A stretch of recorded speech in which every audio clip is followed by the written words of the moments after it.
Okay, so now hopefully you've done a couple of things. You did the exercise in step one, where you kind of thought through what you believe about economic development, and you've looked at what a city itself is saying about economic development. This video is going to help put a lot of that into kind of a larger framework for evaluation. So there are four main sources for economic development funds. One is local taxes. If you raise local taxes, if you put an additional 1% on your sales tax, you may have revenue to put to a stadium or put to tax breaks for business or whatever.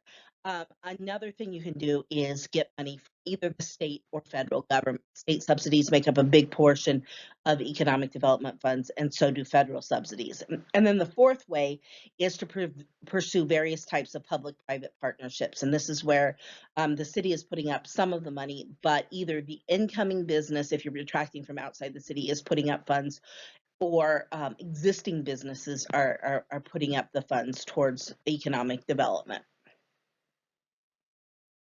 And so one of the things we have to think about then is what is it that makes cities grow? And the first is talent. If you've got an area where you have a lot of employees that an incoming business can tap into, you're likely to have economic growth.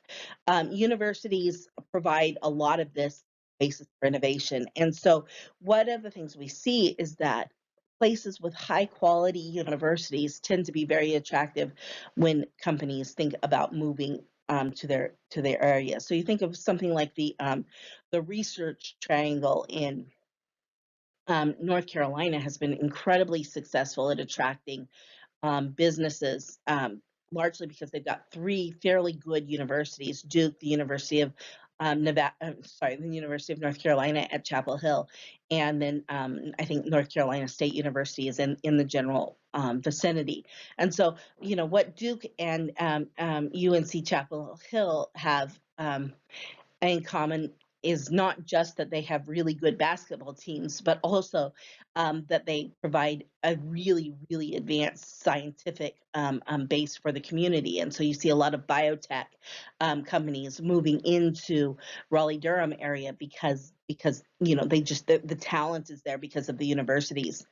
In California, we recognized this early on and started to develop a high talent throughout the state through our master plan, through the development of the University of California research universities and the California State Universities that would provide kind of that middle management layer of employees.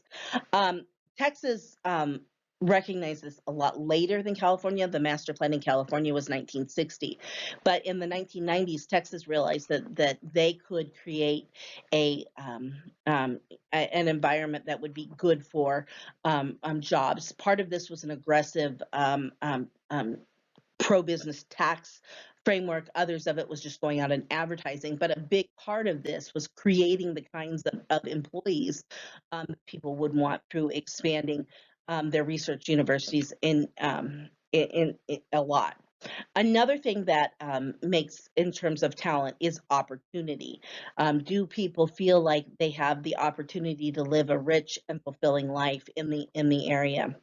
One of the ways we can see whether or not there is growth is to look at how many patents are being filed, and is the community thinking in terms of creating intellectual property. And then the availability of venture capital is another really big element, so that companies that are really too small for banks to fund can still tap into that funding structure for those startup funds. This next thing is placemaking anchors talent, and what we mean by that is that when you have a place that is attractive, you have more people who want to move in, and there are several kind of factors in this. One is that The number of college-educated adults is increasing twice as fast in urban areas than in non-urban areas, and so this placemaking, this idea that there is that there are places that are attractive and that people want to live in is really important. Another thing, though, is that as you attract more and more kind of college educated, upwardly mobile people, housing tends to become more expensive. And if you look at someplace like Brooklyn, Williamsburg, and the surrounding areas of Brooklyn, that used to be very working class, and then millennials, professional millennials, started moving in large numbers, and they ended up displacing long established communities, and we call this process gentrification. And one of the things that happens is that when we create desirable places to live, we also create very high housing costs, at least right now. And then another kind of thing to consider in all of this is historic preservation. Is there value in preserving what's always been, as opposed to what could be in the future. And then having the proper infrastructure to grow is really important. And historically, this has meant, having sewers and water pipes and things like that. Increasingly, infrastructure, when people talk about infrastructure and new infrastructure, we're talking about high speed internet, having the best fiber optic system and having quality mass transit. And so, it's not so roads are important, but also how people get around if they aren't using private cars is important as well. One of the things that we have to think about is, do cities even want to grow? And one of the things that's happening is we're starting to see right-sized cities doing very well. The idea isn't that we want to grow as big as possible, but we want to balance growth with other kinds of initiatives and that provide a high quality of life, regardless of whether it immediately attracts new business. And so, one of the things about right-sized businesses, right-sized cities, is that they experience less of the challenges of like skyrocketing rents and things like that. Economics struggle can be a great unifier. So if a city defines itself as poor and as struggling, there's some cohesion in that, and cities might not want to lose that cohesion. It's kind of an ironic situation. Growth is disruptive to the status quo, and every status quo has entrenched stakeholders. Um, Also, there's NIMBYism. This is not in my backyard. And the idea that maybe we want growth, but we don't want the consequences of growth to be very close to us. And this is why a lot of high polluting kinds of um, uh, economic growth goes into communities that have less political power, because if you have a choice between having the factory next to you or the factory 10 miles away, you'll probably want the factory 10 miles away. Another kind of thing to consider is that there are insiders who benefit from a city when a city struggles. For instance, if you've got subsidies to real estate developers to develop the area, when the city starts booming, the subsidies to real estate developers go away, and so there may be some kind of established stakeholders who want to put the brakes on growth, not because it benefits the city or the people around them, but because it benefits them personally. Another kind of issue is that you can't see things when you're in the middle of it. And so in Detroit in 2006 to 2010, one of the big problems with kind of getting out of the crash of 2008 is that business and political leaders were profiting from the collapse of the city, and it took a while for voters to realize that they were going to have to vote in different kinds of leaders and pursue different kinds of strategies in order to turn the city around. And so, just in the last couple of years, we've started to see a resurgence in Detroit. And then the type of growth.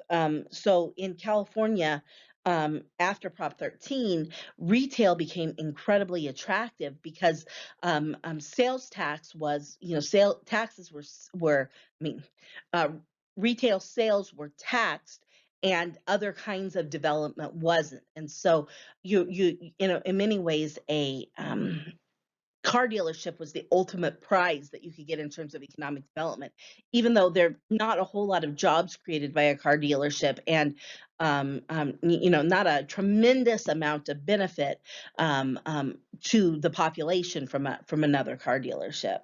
And in California, we also have the question of, do we want to have multi-unit housing and or single family homes? And in many ways, multifamily housing is more beneficial to us overall, but individual stakeholders, including current homeowners, prefer communities that are single family homes. And then one of the last things we have to look at is the types of goals cities have. So this can range from, what kind of industries do we want to attract? Is our primary goal to reduce overall unemployment? Are there historic assets that we want to preserve, even if it means losing some business? How are we going to strengthen the tax base? How are we going to create the infrastructure that we need? What kind of land policy do we want? Zoning, do we want in terms of um, housing? Do we want single family or multi-unit? And if we have multi-unit, how dense do we want it to be? In terms of commercial property, what kind do we want? Industrial? Do we want light manufacturing? Do we want service-based industries? Do we want retail? In the environment, how do we balance the needs of the environment against our economic development needs? What kind of housing? How good does the housing have to be? And do we want to promote tourism?